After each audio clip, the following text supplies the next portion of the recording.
ये है Delhi crime Morcha news network. I love you मेरी जान, मैं आपका पीछा नहीं छोड़ूंगा, या आप मुझे अपना प्यार दे दो ना, वो दे दो या बदनाम कर दो। कई बार मैसेज वगैरह छोटे से बच्चे ने भी देखे, अगर ये ऊपर चूल्हे पे रोटी बना रही है, जैसे फ़ोन पे मैसेज आता है तो इंसान आदमी को पता चल जाता है। और जैसे मैं उसका स्क्रीनशॉट लेता हूँ तो लड़का फ़ोन लेके कि पापा का दिमाग ख़राब हो गया, पापा वो फ़ोन लेके अपनी मम्मी को दिया आता है। ये तो नॉर्मल सी लड़ाई है, होती रहती है घर में। नॉर्मल नहीं है जी। मेरे साथ जब से शादी करी, शादी के 5वें 7वें दिन तो हमारे घर पे पुलिस आई थी मेरी घरवाली के व्हाट्सएप पे, और मैं व्हाट्सएप पे भी फ़ोटो वगैरह भेजी थी, चेक भेजा था कि उसमें पैसे डालो, और पैसे ना देने के एवज में मेरे को दुनिया भर की गंदी गंदी गाली, जो मैं आपको बस सुनवा भी नहीं सकता, इतनी गलत गाली दी थी। ये जो है किराए पर अब रहने को मजबूर हो गए हैं। अब जो है ये अपना घर छोड़ चुके हैं। जिस घर में इनका बचपन बीता, जिस घर में ये अपनी मम्मी के साथ रहे, वहाँ पर ये रहना नहीं चाहते क्योंकि इनकी पत्नी वहाँ पर रहती है। उसने एक तरीके से मकान आपका कब्जा कर दिया है पूरा। कहते किराए पे, वो क्या कहते हो, तुम किराए पे रहो और मैं इसमें रहूँगी। मेरे पति और क्या कहते हैं मेरी सास दहेज के लिए, मारपीट के लिए प्रताड़ित करते हैं। मेरा नाम उसने ही एप्लीकेशन लगा। हाँ जी, हाँ जी। आपकी मम्मी के खिलाफ और आपके हाँ जी, मेरे को जान से मारने की कोशिश करी आपकी बीवी ने। हाँ जी। तो आपके परिवार को भी दहेज केस में फंसाने की कोशिश हाँ जी उसने की है। हाँ जी। अच्छा। आए दिन तलाक तलाक तलाक तलाक। दीवार के नीचे जैसे बैठा, मैं उल्टी कर गए, उल्टी आ रही थी, मेरे को बैठा दिया, और जैसे मैं बैठा और मेरे ऊपर क्या कहते हैं दीवार गिर दी, और मैं आपकी पत्नी ने दीवार गिरा? हाँ जी। आप समझिए किस प्रकार जो इन्होंने एक बात कही बहुत गहरी की, मेरे खिलाफ अगर एक भी एप्लीकेशन थाने में जाती है तो तुरंत कार्रवाई हो जाएगी, लेकिन अगर मैं उसके खिलाफ कोई एप्लीकेशन देता हूं तो उस पर कोई सुनवाई सालों साल नहीं होती है। ये सिर में टाके आए थे और पैर में फ्रैक्चर हो गया, 3 बार प्लास्टर चढ़ा था मेरे। सबूत क्यों जुटाए हैं, फोटो खींच के क्यों रखवाए हैं? मुझे न्याय चाहिए, आपसे हाथ जोड़ के विनती है कि मुझे न्याय चाहिए है। आप गाजियाबाद में भी कंप्लेंट देकर आए हैं, पुलिस से भी मिल के आए, पुलिस क्या कहती है आपको, क्या बोलते हैं? वो कहते हैं हम कुछ नहीं कर सकते। तो लड़के को बुलाया और अपने पास रोका। मैं दिल्ली आरएमएस में ड्यूटी कर रहा था उन दिनों, नाइट ड्यूटी, और लड़के को बुलाया, घर पे रोका, और फिर लड़के को अपने सीने से लगाया, और फिर लड़के के ऊपर ऐसा झूठा और गंदा आरोप लगाया, मैं आपको बस बता भी नहीं सकता। मैं आप लोगों के पास इसलिए आया हूँ इतनी दूर कि मुझे न्याय चाहिए, बस मेरी जान को खतरा है। और मैं किन लोगों से खतरा? आपकी बीवी से ही खतरा है, किसी और से? बीवी बच्चों से ही, बीवी बच्चों से खतरा है। बीवी बच्चों से खतरा है, किसी और भी लोगों से संबंध है आपकी बीवी के जो, उनसे भी खतरा है? हाँ जी, जो फ़ोन पे मैसेज वगैरह आते हैं उनका पता चलना चाहिए कौन है, इस मामले की पूरी जांच पड़ताल होनी चाहिए। क्या सिर्फ एक पक्ष की बात सुनकर कार्रवाई करना जायज़ है? नमस्कार, जय हिंद। आप देख रहे हैं दिल्ली क्राइम मोर्चा। दर्शकों, कुछ समय पहले आपने सीमा हैदर की कहानी सुनी होगी। सोशल मीडिया पर वो महिला छाई हुई थी। जिस प्रकार वो पाकिस्तान से भारत आई, वो अपने प्रेम की कहानी को लेकर पूरे संसार में छा गई थी। आज मैं आपको एक ऐसी कहानी बताने वाला हूँ, एक ऐसी सीमा महिला के बारे में बताने वाला हूँ जिनके ऊपर ये आरोप लगे हैं कि 50 रुपये के स्टैम्प पेपर पर उन्होंने एक आदमी से शादी कर ली। शादी करने के बाद उन्होंने उस आदमी का जीना हराम कर दिया है, उसको उसके घर में नहीं रहने दिया जाता है। उस व्यक्ति की कहानी ऐसा है कि वो व्यक्ति शुरू से, बचपन से अनाथ आलय में रहा है। वो आज तक कभी उसने अपने माँ बाप का प्यार नहीं पाया। उसने पहले पहली शादी करी, उस पहली पत्नी ने भी तलाक दे दिया, फिर दूसरी शादी करी, उस पत्नी ने भी अब इस तरीके से उनको टॉर्चर करना शुरू कर दिया है। उस पत्नी के ऊपर ये आरोप लगते हैं कि वो जो महिला है, उस महिला ने किसी और मर्द से भी अपने संबंध बना रखे हैं, इस तरीके से उनका आरोप है। मैं जो पूरी एक खबर दिखाने जा रहा हूँ, ये गाजियाबाद से जुड़ी हुई है, लेकिन ये शख्स बहुत सोच समझने के बाद, काफ़ी लंबे समय से संघर्ष करने के बाद आज हमारे पास आप पहुँचे हैं। ये मेरे हाथ में आप देख रहे होंगे कागज़ों का ये पुलिंदा है पूरा का पूरा। इन्होंने हर एक जगह, फिर चाहे वो यूपी के थाने में हो या दिल्ली पुलिस के थाने में हो, खजूरी खास थाना पड़ता हो या करावन नगर थाना पड़ता हो या गाज़ियाबाद का डीएलएफ थाना पड़ता हो, हर जगह इन्होंने अपनी एप्लीकेशन दी है। इन्होंने बताया है कि कैसे इनको पत्नी के, इनकी जो हम कहें तो 2 लड़कियां हैं, उस महिला के जो पहले पति से 2 लड़कियां हैं, उन लड़कियों के माध्यम से कैसे परेशान किया जाता है, कैसे टॉर्चर किया जाता है, वो पूरी दास्तां आज हम इनकी जुबानी आपको सुनाने वाले हैं। और आप इस पूरे दास्तां को सुनकर एक चीज़ समझ पाएंगे कि आखिरकार एक मर्द की ज़िंदगी कितनी खतरनाक होती है। कई बार हम जितना सोच नहीं सकते उससे भी कई अधिक उनको दुख और पीड़ा सहनी पड़ती है। इसके अलावा आप इस कहानी में ये भी समझेंगे कि आखिरकार किस प्रकार कानून जो है महिलाओं को सपोर्ट करते हुए कई बार नजर आते हैं। अगर जो कहानी आप सुनेंगे, अगर वही चीज किसी महिला के साथ होता तो आज वो आदमी जेल के अंदर होता, लेकिन चूंकि उस आदमी के साथ वो कहानी घटित हो रही है तो उस महिला के खिलाफ आज तक कोई कानूनी कार्रवाई नहीं हुई है। हमारे साथ हैं गाजियाबाद से आए हुए दिलीप कुमार जी। इनकी कहानी हम जानेंगे। आप इनका चेहरा देख पा रहे होंगे, समझ पा रहे होंगे कि आखिरकार क्या इनकी स्थिति है।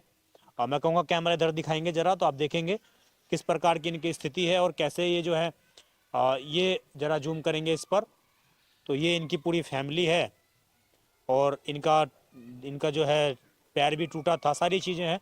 जरा जुनते हैं क्या क्या इनके कहना है। क्या नाम है आपका? मेरा नाम दिलीप मैं कुमार है। एक चीज़ इस पे स्पष्ट करना चाहूँगा आपको दर्शकों कि ये जो खबर हम दिखाने जा रहे हैं ये एक पक्ष है, अभी दूसरा पक्ष हमने इस पर सुना नहीं है। दूसरे पक्ष से हम निवेदन करेंगे कि अगर वो अपनी बात रखना चाहते हैं तो उनका भी स्वागत है और हम इस खबर की अपनी तरफ से पुष्टि नहीं करते हैं।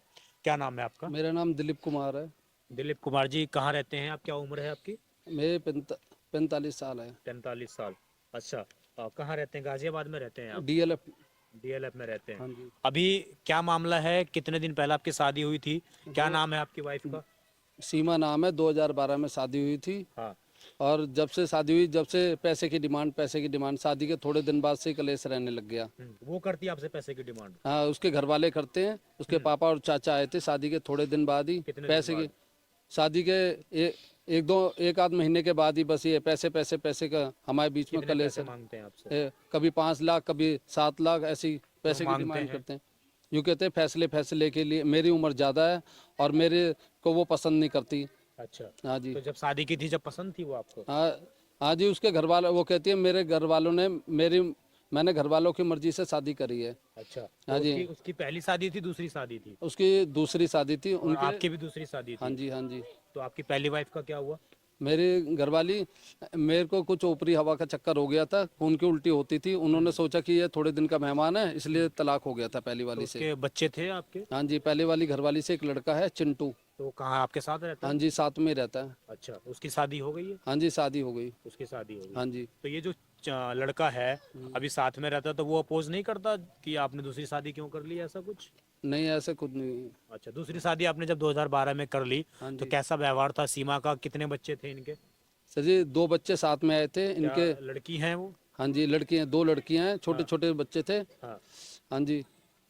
आज वो बड़े हो गए हैं? आज भी वो बड़े हो भी गए। प्रताड़ित करते हैं? वो मारते पीटते हैं। वो लड़कियां मारती हैं? हाँ जी, मारती हैं, पीटती हैं। हाँ। कैसे, मतलब गाली देती हैं क्या? गाली गलौज, मार कुटाई, ये आए दिन ऐसी गाली गलौज, बदतमीजी करती रहती हैं। और मैं अपना मकान होने के बाद भी किराए पे रहता हूँ। और मेरी घरवाली की जो बहन का लड़का है, उसने मेरे व्हाट्सएप पे, क्या कहते हैं, मेरी घरवाली के व्हाट्सएप पे और मेरे व्हाट्सएप पे भी फोटो वगैरह भेजी थी। चेक भेजा था कि उसमें पैसे डालो, और पैसे ना देने के एवज में मेरे को दुनिया भर की गंदी गंदी गाली, जो मैं आपको बस सुनवा भी नहीं सकता, इतनी गलत गाली दी थी। ये आपकी पत्नी भिजवाती है उससे? हाँ जी, कि चेक भिजवाया था। सन्नी नाम का लड़का है और उनके बहन के 2 लड़के हैं। अच्छा, ये शादी आपकी एफिडेविट पे हुई थी? हाँ जी। ये 50 रुपए के एफिडेविट पे आपकी शादी हुई थी? हाँ जी। तो इसमें ये मतलब सारी चीजें डिटेल्स थी कि इस तरीके से शादी हुई है आपकी? हाँ जी, शादी। अच्छा। 1-2 हलवाई बुलाए थे, कनात लगाई और बस। हाँ। ये क्या है, ये जो बता रहे थे आप? ये मेरे चोट लगी है और डॉक्टरों ने भी बता दिया कि ये नॉर्मल रिपोर्ट है। अच्छा। सिर में टांके आए थे और पैर में फ्रैक्चर हो गया। 3 बार प्लास्टर हुआ था। एक बार जहांगीरपुरी मेट्रो स्टेशन के पास तो हॉस्पिटल है। इस रिपोर्ट के बाद हाँ जी। आप कह रहे थे कि आपके ऊपर दहेज का केस भी डाला गया था? दहेज की एप्लीकेशन भी लगाई थी, लेकिन वो 7 साल ज़्यादा होने की वजह से कुछ भी नहीं हुआ। चोट मारने के बाद ये टॉनिका सिटी थाना में गई थी और वहाँ पे एप्लीकेशन लगाई, और जो कि थाना भी नहीं लगता। उसके बाद घर चली गई थी चोट मारने के बाद। एप्लीकेशन लगाई थी इसने? ये कागज है, ये एप्लीकेशन लगाई थी। उस महिला ने लगाई थी ये? हाँ जी, मैं घर।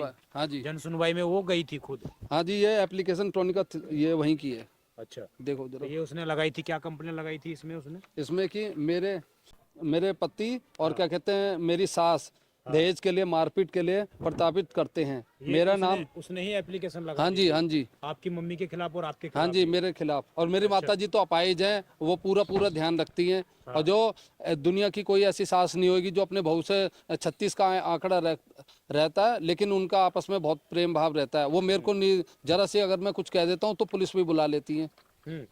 तो ये मतलब एप्लीकेशन है। आपके परिवार को भी दहेज केस में फंसाने की कोशिश हाँ जी। उसने की है। हाँ जी। अच्छा। आए दिन तलाक तलाक तलाक तलाक। बताओ मैं कमाऊं या उन्हें?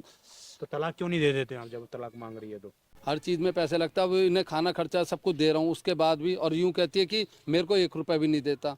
पैसे देने के बाद भी कहती है मैं अपना खर्चा अपने आप चलाती हूँ। 6 रुपये वो कि 6,000 रुपये की नौकरी करती है और खर्चे दुनिया भर के हैं। अब तक आप जो है इस कंप्लेन को लेकर जो आपके साथ नाइंसाफी हुई है, हाँ जी। जो भी चीज़ आपके साथ घटनाएं हुई हैं, क्या आपने भी कंप्लेन की है कहीं हाँ पर? जी, कंप्लेन करिए। ये डीएलएफ थाना में भी करिए, थाना अंकुर विहार में भी, और नंद किशोर जी के पास भी गया था, एसएसपी ऑफिस भी गया था, ये गाजियाबाद कमिश्नरेट, कहीं भी जाके कोई फायदा नहीं हुआ। हर जगह आपने हाँ कंप्लेन जी, करी है। कंप्लेन करी, कुछ भी नहीं। और ये नारी शक्ति में भी कही है? नारी निकेतन है बस अड्डे पे, उनके पास भी गया था, लेकिन बार बार चक्कर लगाते रहे, लेकिन कहीं भी समस्या का हल नहीं हुआ। तो आपने सारी कंप्लेन अपनी बीवी के खिलाफ ही की है? हाँ जी। इसमें क्या लिखा है, आपने क्या करती है आपकी बीवी? कि मेरे को जान से मारने की कोशिश करी। आपकी बीवी ने? हाँ जी, एक दिन पहले ईएसआई हॉस्पिटल से आया था और मेरे से कहा कि बाहर चले जाओ, फिर उसके बाद कह रही कि ऊपर चले जाओ। वहाँ जाके एक दीवार थी, दीवार के नीचे जैसे बैठा मैं, उल्टी कर गए, उल्टी आ रही थी, मेरे को बैठा दिया, और जैसे ही मैं बैठा और मेरे ऊपर क्या कहते हैं दीवार गिर दी, और मैं आपकी पत्नी ने दीवार गिरा? हाँ जी, और मैं खून से लथपथ हो गया। पड़ोसी, मेरे को होश भी नहीं था, मेरे को पड़ोसी गाड़ी में डाल के नर्सिंग होम लेके गए थे। हमारी माता जी अगले दिन आई थी मुझे देखने। ये आपकी जो सिर में, की ये हाँ फोटो जी, है जब ये दीवार गिर गई थी हाँ आपके जी, ऊपर? ये सिर में टाके आए थे और पैर में फ्रैक्चर हो गया, 3 बार प्लस्तर चढ़ा था आपने मेरे। सबूत क्यों जुटाए हैं? ये फोटो खींच खींच के क्यों रखवाए हैं? मुझे न्याय चाहिए, आपसे हाथ जोड़ के विनती है कि मुझे न्याय चाहिए। जगह जगह इतना परेशान हुआ, प्लीज। आप मतलब इतना प्रताड़ित है कि काफी इमोशनल भी अपना हो। मकान होने के बाद भी मैं किराए पे रह रहा हूँ। बताओ इतने पैसे आदमी कहाँ से देगा जो गार्ड की ड्यूटी करता है, बताइए। और बाहर क्यों रहना पड़ रहा है? क्योंकि आपकी पत्नी आपको घर में रहने नहीं देती? हाँ जी, ये बच्चे कितना भी पैसे दे दो, फिर भी कहते हैं पैसे नहीं देते, हम तो अपना खर्चा अपने आप चलाते हैं। हाँ, अच्छा, लड़कियां अपने बॉयफ्रेंड से पिटवाने की धमकी देती हैं। मेरा बेटा, मेरे बेटे की बहू को भी, और एक बार मेरे लड़के ने बहुत बुरी तरह, वो लड़के ने लड़कियों को मारा था, तो उनको भी, उनके ऊपर, लड़के के ऊपर ईंट लेके मारने को हो रही थी। लड़के ने फिर मेरा बचाव करा। हम सबके ऊपर मारने पीटने की, अपने बॉयफ्रेंड से पिटवाने की धमकी दे रही थी, जो कि थोड़ी दूर पे ही है। जो लड़कियां हैं वो धमकी देती हैं? हाँ जी, अपने बॉयफ्रेंडों से पिटवाने की धमकी अच्छा, देती आप हैं। एक चीज और बता रहे थे कि जब आप घर पे जाते हैं हाँ जी, तो आप एक अलग छोटे से रूम में, रसोई घर में आपको हाँ जी, रहना पड़ता है? छोटा सा कमरा, उसके अंदर ही रुकता हूँ। मेरे को देर रात में कमरे से बाहर निकाल देते हैं कि जा जा जा। अच्छा। मेरे से कोई संबंध मतलब नहीं रखना चाहती, और जैसे गेट बंद होता है उसके बाद भी अपना देर रात तक फ़ोन पे बहुत बातें होती रहती हैं, और इसके फ़ोन पे मैसेज वगैरह आते रहते हैं। किस किस तरह के मैसेज आते हैं? जरा आप बताएंगे एक आधे मैसेज हमें रीड करके? हमें हाँ पढ़ जी, के बताओ उसकी आप 1-2 फोटो कॉपी है। जरा। हाँ, कहाँ है आपकी फोटोकॉपी? वो देखिए, तो ये खुद एक मैसेज है, व्हाट्सएप मैसेज इनकी वाइफ के नंबर पर आया हुआ है। इनकी वाइफ के नंबर पे एक मैसेज आया हुआ है, ये पढ़ के सुनाएंगे अभी। और क्या मैसेज है, पढ़ के सुनाइए जरा आप। इसमें लिखा है, आई लव यू मेरी जान, मैं आपका पीछा नहीं छोड़ूंगा, या आप मुझे अपना प्यार दे दो हाँ, ना, वो दे दो या बदनाम कर दो, क्योंकि मैं तुमसे बहुत प्यार करने लगा हूँ। मेरा कसूर इतना है कि मैं तुमको प्यार करने लगा हूँ। आपकी इच्छा है मुझे सीने से लगा लो या ठुकरा दो। कई बार, हाँ जी, कई बार मैसेज वगैरह छोटे से बच्चे ने भी देखे हैं। अगर ये ऊपर चूल्हे पे रोटी बना रही है, जैसे फ़ोन पे मैसेज आता है तो इंसान, आदमी को पता चल जाता है। और जैसे मैं उसका स्क्रीनशॉट लेता हूँ तो लड़का फ़ोन लेके कि पापा का दिमाग ख़राब हो गया, पापा, वो फ़ोन लेके अपनी मम्मी को दिया आता है। बताओ। ये मैसेज आपकी पत्नी के मोबाइल पर आया? हाँ जी, चाहे इसकी डिटेल चेक हो जाए, मुझे कोई दिक्कत नहीं। अगर मेरी गलती निकले तो मुझे चौराहे पे उल्टा लटका दिया जाए, मुझे कोई दिक्कत नहीं। ये आपकी पत्नी पर ये हाँ जी, जो नंबर है उस पर ये मैसेज किसी लड़के ने भेज रखे? हाँ जी, जिन दिनों इसके भाई का इलाज चल रहा था उन दिनों के, और उसके बाद भी आए दिन मैसेज आते रहते हैं, जिसका मैं कई स्क्रीनशॉट खींच रखे हैं।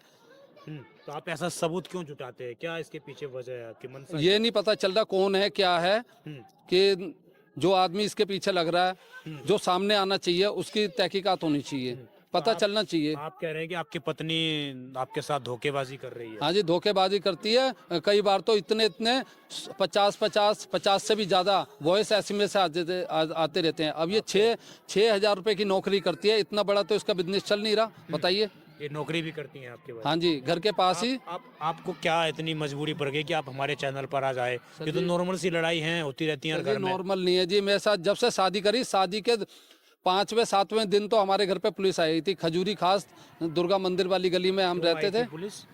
ये इसको मैं अच्छा नहीं लगता था।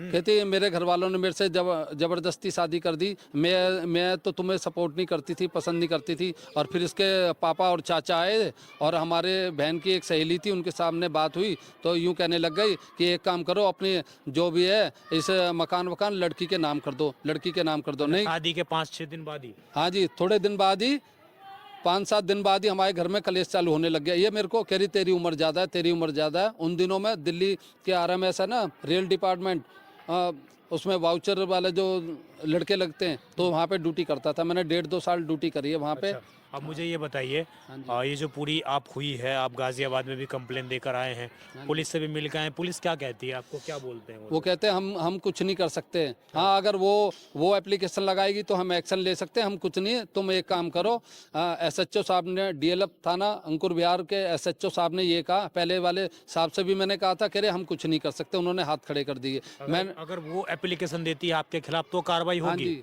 लेकिन आप एप्लीकेशन देंगे उसके खिलाफ तो कार्रवाई नहीं होगी। हाँ जी, यही कहा उन्होंने। SHO साहब ने जब कहा, फिर मैं कमरा ले लिया। और पिछले साल भी मैं 1 साल कमरा किराए पे लेके करावल नगर चौक के पास दिल्ली में मुझे ये बताइए, आपको क्या खतरा भी है आपकी बीवी से? हाँ जी, जान से खतरा भी है। और मेरे को मेरी घरवाली खजूरी खास दुर्गा मंदिर में हम रहते थे, तो खाने में कुछ मिला के दे देती थी और बस मेरी हालत ख़राब हो जाती थी। और उसके बाद में करावल नगर टोल टैक्स के इधर जब आपका क्या कोई इस महिला से वो बच्चे भी हैं? हाँ जी, एक लड़का है, 10-11 साल का लड़का है सर। वो आपका है लड़का? हाँ जी, लड़का तो है। ये लड़का, जब आपने देखा कि 5-6 दिन के बाद ही आपके संबंध आपकी बीवी के साथ सही नहीं है, तो फिर ये चीज़ें कैसे, लड़का कैसे, मतलब? सर जी, बस घर वाले कह रहे कि अब बार बार थोड़ी ना ये होगा कि बस ऐसे ही चलती रही गाड़ी। कि ये कह रही मैं अपनी गलती मान लेती थी, मान लूँगी कि अब ऐसा नहीं होगा, मैं अपने घर को समझूंगी। वो हमेशा दूसरे कहती थी तेरी शक्ल अच्छी नहीं है, तू कहाँ है और मैं कहाँ हूँ। और उसने शादी के थोड़े दिन बाद ही,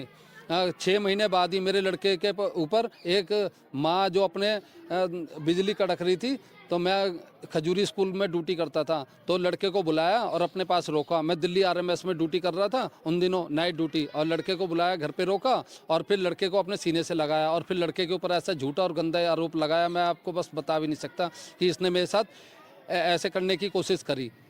मैं हमारे लड़का अपना था, हाँ जी, वाला पहली पत्नी से, उसके ऊपर ये आरोप लगाया। हाँ जी, लड़के के ऊपर जो पहले वाली घरवाली से है। अभी आप क्या चाहते हैं, क्या कहना चाहते हैं? मैं आप लोगों से ये, आप लोगों के पास इसलिए आया हूँ इतनी दूर कि मुझे न्याय चाहिए। बस मेरी जान को खतरा है। और मैं, किन लोगों से खतरा? आपकी बीवी से ही खतरा है, किसी और से? बीवी बच्चों से ही, बीवी बच्चों से खतरा है। बीवी बच्चों से खतरा है, किसी और भी लोगों से संबंध है आपकी बीवी के जो, उनसे भी खतरा है? हाँ जी, जो फ़ोन पे मैसेज वगैरह आते हैं उनका पता चलना चाहिए कौन है। इस मामले की पूरी जांच पड़ताल होनी चाहिए। तो पुलिस ने कोई सुनवाई करी आप नहीं, तक अभी तक? नहीं कर रही। नंद किशोर जी ने एप्लीकेशन पे साइन भी कर दिए थे, उसके बाद भी कोई सुनवाई नहीं हुई। फिर भी थाने में मामला था ये? करावल, ये DLF थाना अंकुर विहार। DLF थाना अंकुर विहार। तो वहाँ के अधिकारी आपकी सुनते नहीं है? नहीं, वो कहते हैं कि आप एक काम करो, अपनी जान बचाना चाहते हो तो किराए पे कमरा ले लो। बस ये कह के उन्होंने पल्ला झाड़ दिया कि हम आपकी कोई हेल्प नहीं कर सकते। तो दूसरी शादी करके आप अपनी ज़िंदगी नर्क बना लिया आपने? हाँ जी, बस जी। देखा दर्शकों, आपने पूरी बात सुनी होगी और मैं ज़रा आपको फ़ोटो दिखा देता हूँ। ये देखिए, ये इनकी शादी की फ़ोटो है ये, और ये जब शादी हुई थी तब की फ़ोटो है ये? हाँ जी, हाँ जी। तब की फ़ोटो है ये। और इनकी पत्नी का नाम जो है सीमा बताया आपने? सीमा। हाँ जी, सीमा। सीमा इनकी पत्नी का नाम है। और आप समझिए किस प्रकार जो इन्होंने एक बात कही बहुत गहरी, की मेरे खिलाफ अगर एक भी एप्लीकेशन थाने में जाती है तो तुरंत कार्रवाई हो जाएगी, लेकिन अगर मैं उसके खिलाफ कोई एप्लीकेशन देता हूं तो उस पर कोई सुनवाई सालों साल नहीं होती है। ये किसी एक घर की कहानी नहीं है, धीरे धीरे इस समाज में ऐसे कई लोग निकल कर आ रहे हैं जो अपनी पत्नियों से प्रताड़ित हैं। कई लोग अपनी पत्नियों से इस तरीके से परेशान हो जाते हैं कि वो, समझिए आप, ये जो है किराए पर अब रहने को मजबूर हो गए हैं। अब जो है ये अपना घर छोड़ चुके हैं। जिस घर में इनका बचपन बीता, जिस घर में ये अपनी मम्मी के साथ रहे, वहाँ पर ये रहना नहीं चाहते क्योंकि इनकी पत्नी वहाँ पर रहती है। उसने एक तरीके से मकान आपका कब्जा कर लिया है पूरा हाँ का जी, पूरा। वो कहती है किराए पे, वो क्या कहते हो, तुम किराए पे रहो और मैं इसमें रहूंगी। अब ये बताओ साफ साफ आदमी। कहती है हाँ जी, तो ये आपको मतलब पूरा प्लाट हड़पना चाहती है हाँ जी, वो कहती है कि मुझे पैसे दो, और मैं रहना भी नहीं चाहती, कि मुझे पैसे दो, मेरा हिसाब करो, मेरा हिसाब अब करो। अगर आपकी पत्नी बुलाएगी इस खबर को देखने के बाद तो आप जाओगे रहने के लिए वहां पर? नहीं, विश्वास नहीं है नहीं, आपको? विश्वास नहीं है, मेरी जान को खतरा है जी, आप हर क्या टाइम चाहते हो दिमाग वो आप परेशान वहां से रहता घर से निकल जाए? है जी। वो क्या चाहते हो घर वो से तो बार बार तलाक ही मांगती है, तो आप वो क्यों नहीं बस दे मेरा देते? उसका छुटकारा हो जाए, जैसे वो चाहती है वैसे ही। तो आप तलाक दे देना चाहते हो? दे दोगे आप? ठीक है जी। हाँ जी, जैसे वो चाहती है वैसे ठीक है, जोर जबरदस्ती से तो एक जानवर को भी नहीं रखा जाता। तो आप कैसे तलाक देने के लिए तैयार हैं फिर आप? हाँ जी, जैसे वो चाहती है वैसे ही तलाक देने के लिए तैयार हूँ मैं। देखिए ये इनकी सारी बातें थी और हमने आपको पूरा ये मामला समझा दिया और तमाम आपको स्क्रीनशॉट हमने दिखा दिए जो इनके पत्नी के बेवफाई के सबूत हैं। इसके अलावा हमने आपको ये एप्लीकेशन दिखा दी, ऑफिस कमिश्नर साहब, एसएसपी कमिश्नर साहब गाज़ियाबाद। ये कंप्लेन गई हुई है, कंप्लेन बाकायदा रिसीव भी हुई है, लेकिन उसके बावजूद जो है कोई कार्रवाई नहीं हुई है। अब बड़ा सवाल दर्शकों इसमें यह है कि आखिरकार ये जो चीज़ें होती हैं हमारे समाज में, वैसे तो पुलिस भी कई बार इन चीज़ों पे कार्रवाई नहीं करती है, लेकिन क्या सिर्फ एक पक्ष की बात सुनकर कार्रवाई करना जायज़ है? हम इनके घर पर जाते हैं लेकिन हमें भी चीज़ें पता लगी कि वहाँ पर माहौल थोड़ा बिगड़ सकता है, इस तरीके के घर पर जो है इनके कब्जा हो चुका है। तो सारी ये चीज़ें हैं और आप समझिए इस पूरी खबर को बनाने का मेरा मकसद सिर्फ इतना था कि आप लोगों तक समाज की जो सच है वो पहुँच सके, आप लोगों तक जो इनकी बातें हैं वो पहुँच सके। इस खबर पर आपकी जो भी राय हो कमेंट जरूर करिएगा। आप देखते रहें दिल्ली क्राइम मोर्चा। मैं विजय ठाकुर अपने सहयोगी अजय के साथ। धन्यवाद।